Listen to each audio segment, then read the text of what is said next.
Have you ever seen an entire Lego plane made out of rare metallic silver? In this video, I'm going to show you my custom Lego b-29 that's made out of rare metallic silver, so stay tuned.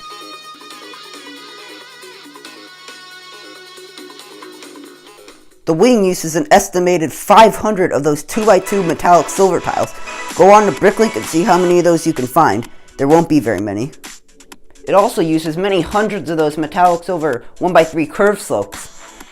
From tip to tip, this plane has a wingspan of about 3 feet and has a length of about 2.5 feet. It has 4 fully functioning radial engines that were very powerful on the b-29. As many of you know, I do have many large aircraft and space is becoming an issue for me. So I made sure to make this aircraft be modular and the nose can be separated with just one pull. A similar action can be done for the tail where you just give it one pull and the whole thing slides right out. Once you do that, you're left with many more travel-friendly chunks of the b-29. I'm going to start with the smallest part of the b-29, which is definitely going to be the nose. The nose does have quite a few features that I wanted to point out, one including an operating turret that does work on the top of the aircraft, along with one on the bottom. That complex glasswork at the front of the nose of the aircraft, where the cockpit is, was perfected from my previous b-29. The bottom is fairly simple. It uses mostly those 2x3 inverted slopes, along with some 2x2 inverted slopes. I tried to use some metallic bits up here towards the nose, but really it's the bottom, so it's not as noticeable as it would be on the top. The next segment we're going to look at is going to be the center wing segment that houses the engines, the center fuselage, and both wings.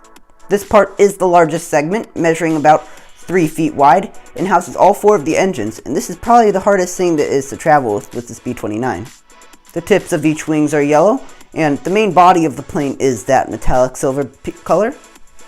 Once we flip over the mighty beast, we get to see the underbelly, which is done in light bluish gray to save parts and money. I'm going to start right here at the landing gear, where it's fairly simple. You just remove this and change the direction of these. And once you change that direction, these slot in there perfectly. The same can be done for the other side. Just switch, switch, and done. That simple.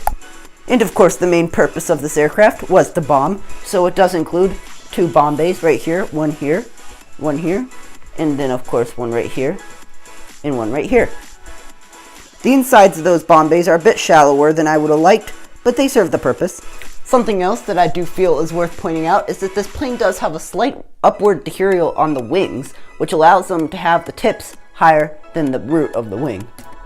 Once we move past the center section, we get to what I feel like is the most complicated part of this plane, and that's the tail assembly. Now you might be wondering why this is the most complicated part, since it really shouldn't be, but one, just look how sturdy that is. I can hold this with just one hand and shake it up and down, and it ain't breaking. And you may also notice that the tail, the horizontal stabilizers for the tail, are brick built.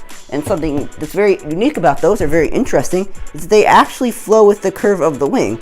And what I mean by that is, as you can see, the base of this here is a brick that are angled using hinges. So what happens is that hinges slowly backwards, and I rode those bricks on top of that, which means that the leading edge of this isn't perfectly straight. As you might be able to see, it's actually angled slightly back, which gives it more of a realistic look.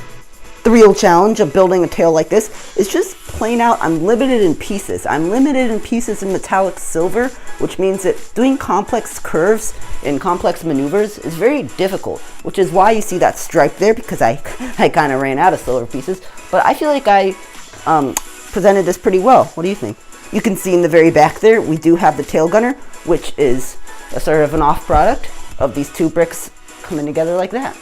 There is also another remote controlled turret up here at the top that would have been operated through these little glass balls on the side here. I used a combination of those 1x2 curved slopes along with those 1x8 bricks and 1x6 tiles, which are kind of the only pieces that are available in the metallic silver color scheme to achieve that tail look. I like this shot here because it sort of illustrates how the internals of this plane go and how I really built the inside of it to make it so sturdy. Sturdiness is a very important factor of this plane, and since this plane has a very strong internal structure, it really doesn't fall apart when you shake it like this. When you want to reassemble it, the order of reassembly goes by tail first. You just slot the tail in, like that. You hear it click, place a tile on top, and then you can set it back like this.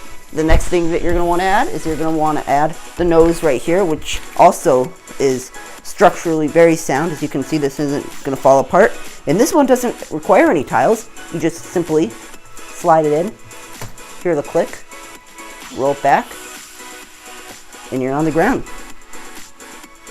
Collecting parts for this plane has taken many, many years, and it also took many years to come to this design. I'm very happy with this plane, and would like to hear what you think in the comment section below. This plane did win Best Vehicle at Bricks by the Bay 2017, and I plan on bringing it back for Bricks by the Bay 2018 as just a beautiful model. In order to be able to build the metallic silver B-29, I first designed this B-29 that was named Enola Gay, the first one to drop an atomic bomb on Japan. And this was the prototype design that I was seeing if I could use to build out of metallic silver. And once I was given the go to build it out of gray, I could then build it in metallic silver. And that's where this thing came from. The gray B-29 is mostly the same in terms of design. There's a few differences here and there, but that's only due to the abundance of light gray colors. The B-29s are some of my favorite World War II era aircraft, and these definitely deserve a place in history. I would like to know which one of these big planes you like better. Do you like the metallic silver B-29? Or do you like the gray B-29? Please tell me in the comments below. And like always, please be sure to like this video, subscribe to never miss a plane like this, and as always, that's it for this video. Bye for now.